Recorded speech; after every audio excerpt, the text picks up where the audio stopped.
to help the person who was unconscious. When the fire department broke the window, the person then fled and proceeded west on Forelock, north on East Lake Road. At that point, two deputies were northbound on East Lake Road, stopped where the fire department was, and the person took off northbound. They were not in pursuit. They didn't get anywhere near him. They didn't follow him. He had just taken off northbound. He got up to the intersection of Keystone and East Lake Road, turned east. At that point, one of the sergeants was up on Keystone Road and saw the car. The sergeant got behind him just to try and do a traffic stop. As the vehicle approached the Woodfield subdivision, which is to the east of East Lake Road, south off of Keystone. And the vehicle slowed, made a south turn into the Woodfield subdivision, and then immediately jumped the median, made a U-turn going back northbound, and fled from the sergeant who was trying to do the traffic stop.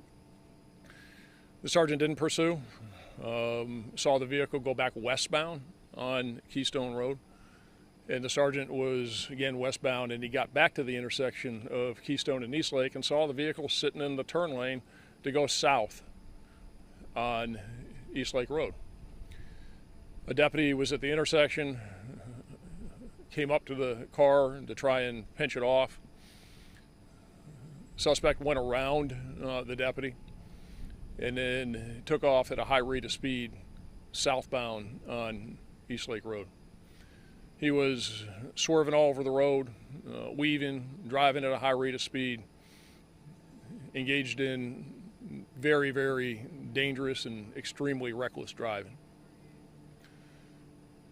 Deputy Michael Magli was northbound on East Lake Road, and because of the extremely dangerous driving and the reckless operation at high speeds,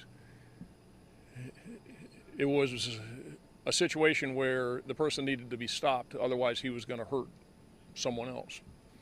So Deputy Magli parked his car northbound in the median, got out, and removed the stop sticks from the back of his cruiser. Now, stop sticks are just tire deflation devices. So if you have a car that is, like this one was, going reckless, high speeds, needed to be stopped, at that point the safest way to do it is to try and deflate the tires so that the vehicle would come to a rest and not endanger anyone else.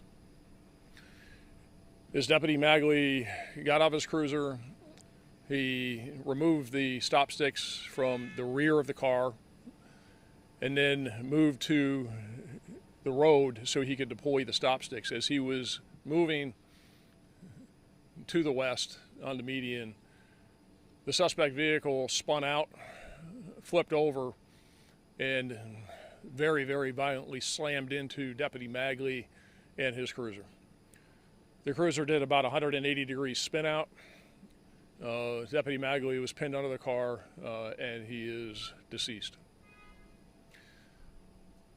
The person driving the car, the suspect, is Robert Allen, and I'll spell his last name for you, and I'm not even going to try and pronounce it. Holzaepfel. He's a white male. Date of birth is 6/3 of 87. And I know this will come as a shock. He's got 16 prior felony convictions. He's got a suspended driver's license. He's on probation until 2022. He's drunk, and he's been arrested.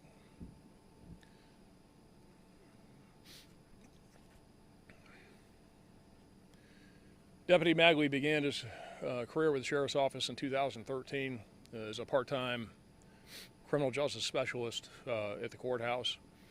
He was transferred to a deputy recruit position in November of 2013.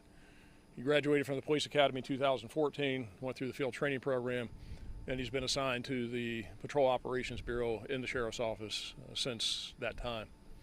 He's assigned to our North District station, and he worked day shift. Deputy Magli has a wife, 2 small children, mom and dad, other family members.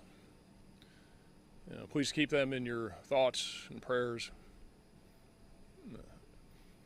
during this tough time. The scene is still active. It'll be closed off. The crime scene will be active, and East Lake Road will be closed off probably until mid-morning tomorrow. So for traffic purposes, for the public, people need to get to work. If they have to come out of subdivisions, we'll help people get out, but nobody will be able to go north or south on East Lake Road. It'll be closed off at Keystone Road, and it'll be closed off at Ridgemore Boulevard probably until mid-morning tomorrow. So people need to know that and plan, leave early and plan accordingly. Again, I'm telling you what I know as we know it right now, and again, it's still very fresh. It'll be an ongoing investigation throughout the night. I'm going to leave here and go up to Deputy Magli's home, see his wife and his kids, and his family that is there. We'll have more information as it becomes available, but that's what I know right now. Sheriff, how old's the deputy? 30. 30 years old. Sheriff, how difficult is it for you to have to prepare to deliver this news and go visit the family? It's, it's what you do. It's what I do. It's your job, but there's nothing harder. I mean, it's one of those things that you can't prepare for it. It's one of those things that you have to do, and to say it's a tragedy is an understatement. There's no words that can make any sense of it. There's nothing that you can express. Their life is forever changed, never be the same. Over some drunk who's got 16 felony convictions and who's driving with suspended license, who's fleeing from the cops, who's driving like a maniac. I mean, that's what it's all about, is, some jerk who killed a deputy. Sheriff, this is the worst part of your job, having to deal with this and this kind of thing, I would imagine. What do you, the message to the rest of your deputies out there? I mean, that risk their lives every day like this. Keep your head high, stay strong, stay tough, continue to do what we do. And Deputy Magli was trying to protect people. He was trying to keep others from being hurt by this guy who's driving like a maniac, drunk, reckless, going to hurt somebody. So, he stepped up like cops do and tried to keep people from being hurt, and he lost his life in the process. This is something when all that's going on out there about people, attacking cops, attacking law enforcement, people who are doing that need to think twice about it. They really do. As far as the suspect, any injuries to him, or is he in the hospital right now, or where is he? No, he's in custody.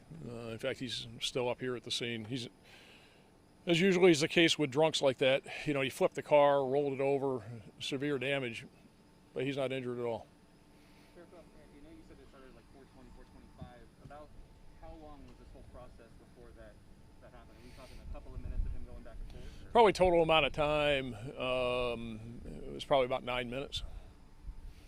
The time of impact was 4:34, and the call was at 4:25, so about 9 minutes. What was his first name again, the suspect? What's that? What's his first name again? Robert Allen, and I spelled his last name for you. What were his other priors for? I don't know. You can look it up. It's I know. I've looked at it, and right now, to give you a summary, most of it's property crime. He was last released from the Florida Department of Corrections and State Prison System September 18th of 2017. He's on probation. What I saw of it, and all these prior convictions, 16 felony convictions. Most of it's property crime from what I saw, and again, he's got a suspended driver's license for a variety of different reasons. Is he from this area? So the address that's on his driver's license and the address we have for him is down in Manatee County in Bradenton, but he says he doesn't live there. He says he's a transient and he's living out of his truck. So what kind of vehicle was he driving? It's a pickup truck, white pickup truck.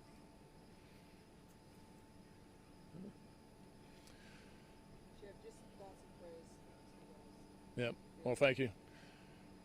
And just ask everybody to, again, keep Deputy Magli and his wife, his kids, his family, his mom and dad, and all his family in your thoughts and prayers. And we had a lot of already outpouring of support from the community, and we appreciate that. So we'll give you more information as we know it. I don't anticipate anything more. I think you pretty much got what happened, and but we'll release anything more. I don't anticipate anything more tonight, but if more develops, we'll try and get it out or update it tomorrow. We have a photo of the deputy. Yeah, we'll probably do that. Yeah. No. All right, thanks. Thank you, Sheriff. Thanks.